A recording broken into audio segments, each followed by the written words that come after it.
Audio Jungle.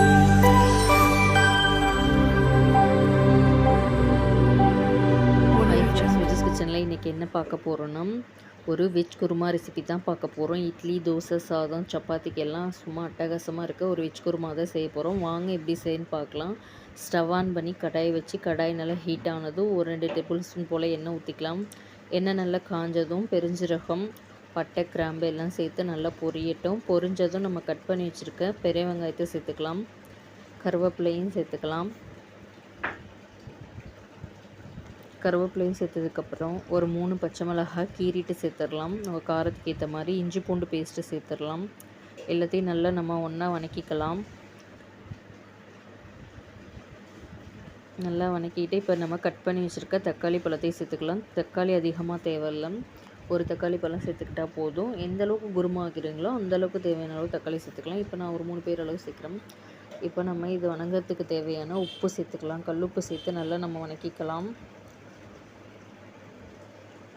வதக்கிட்டதுக்கப்புறம் நம்ம cut பண்ணி வச்சுருக்க கேரட், பீன்ஸ் சேர்த்துக்கலாம்.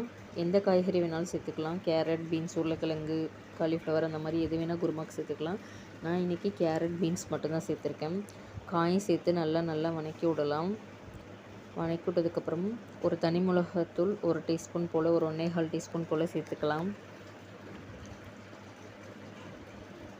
இது வீட்லேயே வைக்கிற ஈஸியான குருமா.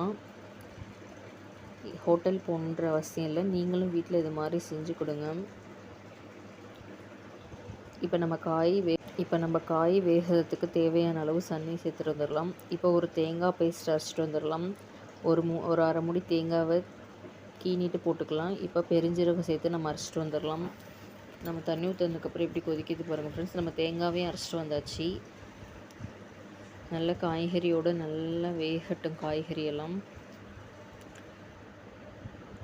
காய்கறி நல்லா வெந்ததுக்கப்புறம் நம்ம அரைச்சிட்டு வந்திருந்த தேங்காய் பேஸ்ட்டை சேர்த்துடலாம். தேங்காய் பேஸ்ட் சேர்த்ததுக்கப்புறம் ரொம்ப நேரம் கொதிக்க விட வேணாம். நல்லா நம்ம மிக்ஸி ஜார் அலசிட்டு அந்த தண்ணியும் சேர்த்துடலாம். நல்ல குருமா நல்லா கொதிக்கட்டும்.